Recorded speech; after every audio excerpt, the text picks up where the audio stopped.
ಗಮ್ಮತ್ತು ಎರಡು ಇವನ ಸ್ವತ್ತು. ಯುವಕರ ಗುಂಡಿಗೆಯ ಒಡನಾಡಿ, ಬಡವರ ಪಾಲಿನ ಕಾವಲುಗಾಡಿ. ಬಡವರ ಪಾಲಿನ ಕಾವಲುಗಾಡಿ ಬರ್ತಿದ್ದಾನೆ ನೋಡಿ ನಮ್ಮ ನಾಯಕ.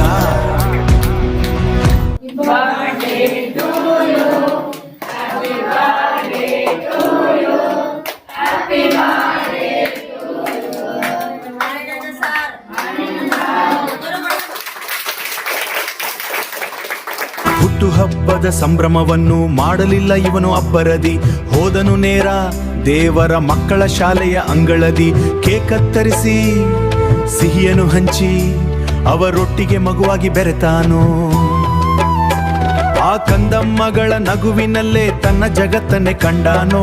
ಅನ್ನದಾನವ ಮಾಡಿ ಪುಣ್ಯವ ಪಡ್ಕೊಂಡ ಇವನೇ ಕಲಿಗೊದ ಕರ್ನಾನೋ. ಕೋಟು ಸೂಟಿನಲ್ಲಿ ಮೆರೆಯೋದಲ್ಲ, ಕಷ್ಟಕ್ಕೆ ಮಿಡಿಯೋದೆ ನಿಜವಾದ ಹೀರೋಯಿಸಂ. ಇದುವೇ ನಾರಾಯಣ ಮೆಕ್ಯಾನಿಸಂ.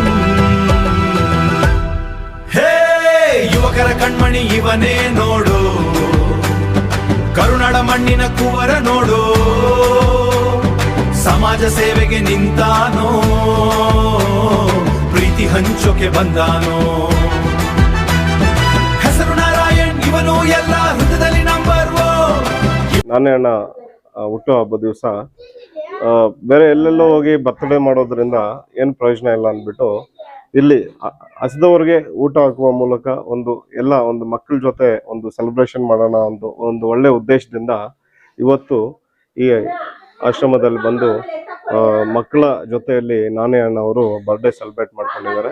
ಸೊ ಇದೊಂದು ಬೇರೆಯೊಬ್ಬರಿಗೆ ಪ್ರೇರಣೆ ಆಗೋ ರೀತಿಯಲ್ಲಿ ಮಾಡೋದು. ಏನಂದ್ರೆ ಇದು ನಾವು ಪಬ್ಲಿಸಿಟಿ ಅಂತ ಮಾಡ್ತಾ ಇಲ್ಲ, ಇದು ಇನ್ನೊಬ್ಬರಿಗೆ ಬೇರೆಯವ್ರಿಗೆ ಪ್ರೇರಣೆ ಆಗ್ಲಿ, ಇನ್ನೂ ಬೇರೆಯವರು ಈ ತರ ಬಂದ್ ಮಾಡ್ಲಿ ಅನ್ನೋ ಒಂದು ಉದ್ದೇಶದಿಂದ ಮಾಡ್ತಾ ಇರೋದು. ನಮ್ಮ ಕಡೆಯಿಂದ ಎಲ್ಲರಿಗೂ ಮತ್ತೆ ಮಕ್ಕಳ ಕಡೆಯಿಂದ ಎಲ್ಲರಿಗೂ ಕೂಡ ಮತ್ತೊಮ್ಮೆ ಹುಟ್ಟುಹಬ್ಬದ ಆರ್ಥಿಕ ಶುಭಾಶಯಗಳು.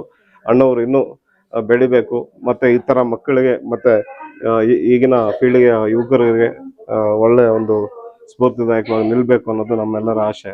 ಮಕ್ಕಳಿಗೆ ಇವತ್ತು ಎಲ್ಲ ಒಂದು ಒಳ್ಳೆ ಊಟ ಮತ್ತೆ ಬಾಳೆಹಣ್ಣು ಮತ್ತೆ ಎಲ್ಲ ಕೊಟ್ಟು ಅವ್ರಿಗೆ ಒಂದು ಒಳ್ಳೆಯ ಆಹಾರ ಕೊಡೋ ಒಂದು ಉದ್ದೇಶ.